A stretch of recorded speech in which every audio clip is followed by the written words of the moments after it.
Hello dear CBSE student, एक important question कि board examination में स्टूडेंट फेल क्यों करते हैं और वे कैसे पास कर सकते हैं, या फिर स्टूडेंट मैक्सिमम मार्क्स को कैसे स्कोर कर सकते हैं। इस विषय पर मैं सोचने के साथ बहुत सारे लोगों से पूछा। तो क्या बोर्ड यानी सीबीएसई या आईसीएसई फेल करती है? जी नहीं। जैसा कि लेटेस्ट 2020 का प्रोविजन है कि सीबीएसई ने 3 ऑप्शनल सब्जेक्ट लेने का निर्णय बोर्ड एग्जामिनेशन वाले स्टूडेंट जो क्लास 10 और क्लास 12 में है उनको दिया। यानी कि कोई भी 3 मेन सब्जेक्ट में आप फेल कर गए और इधर आसान 3 सब्जेक्ट ऑप्शनल वाले चुन लिए तो आप पास कर जाएंगे। इसके अलावे सीबीएसई एक मार्किंग स्कीम जारी करती है जिसके आधार पर बोर्ड एग्जामिनेशन 2021 या इसके बाद या इसके पहले के कॉपी की चेकिंग होती है। तो मार्किंग स्कीम में जिस तरह की व्यवस्थाएं रहती है उसमें कहा जाता है कि स्टूडेंट को मार्क्स अवार्ड करने की प्रोसेस होनी चाहिए। अब होता यह है कि बहुत सारे टीचर जो कि उस लेवल के मार्किंग स्कीम को नहीं समझ पाते हैं। आप जानते हैं कि सीबीएसई के एफिलिएशन गली मोहल्ले में भी हो गए हैं। बहुत सारे ऐसे स्कूल और ऐसे टीचर हैं जिन्हें उस लेवल की अंडरस्टैंडिंग नहीं होती है जहां पर सीबीएसई की पढ़ाई होती है और सीबीएसई के कॉपी चेकिंग की बात होती है। तो जब वे कॉपी चेकिंग के लिए जाते हैं तो स्टूडेंट के साथ इनजस्टिस हो जाता है।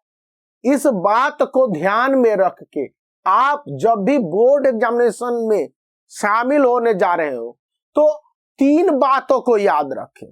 पहली कि आंसर को लिखते समय साफ और क्लियर रहे। भले ही आपकी हैंडराइटिंग बहुत गंदी हो, आंसर जितना जान रहे हैं उसको क्लियर लिखें ताकि एग्जामिनर पढ़ने की कोशिश करे।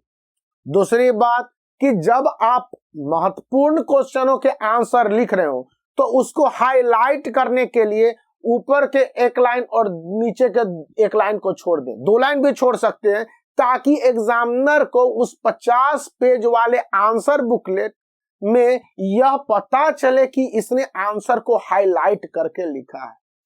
थर्ड और इंपॉर्टेंट पॉइंट है कि स्टूडेंट को जो क्वेश्चन के आंसर बहुत अच्छे से आते हैं उसको पहले लिख दें।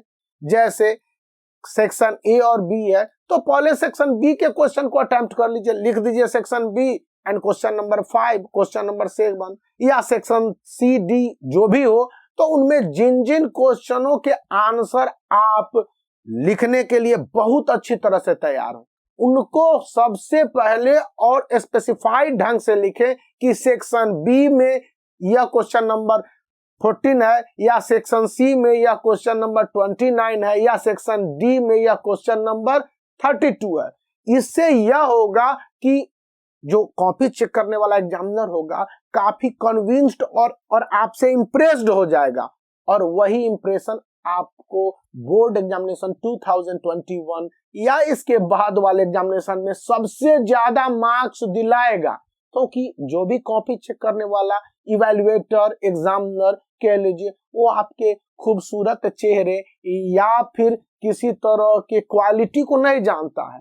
आपकी राइटिंग उसके सामने होगी और जिस तरह से आपने आंसर को प्रेजेंट किया होगा उसी के आधार पर डिट्टो 100% मार्क्स देगा। जितना आप उसको सुविधा प्रोवाइड करेंगे वह अनवाइड कम होगा और आपको मार्क्स फुल फ्रीली और हैप्पी माइंडेड देगा। यह मेरा ही नहीं, बहुत सारे एग्जामिनर जो आईसीएसई बोर्ड से जुड़े हुए हैं और सीबीएसई बोर्ड के कम से कम सैकड़ों evaluator, head evaluator, examiner, supervisor से बातचीत मैंने बहुत लहजे पर की। कई बार मैं भी स्ट्रगल करता था कॉपी चेक करने के लिए। तो उन सब का यह कंक्लूजन है। तो एक थम्स अप इस वीडियो के लिए। Subscribe the channel for such more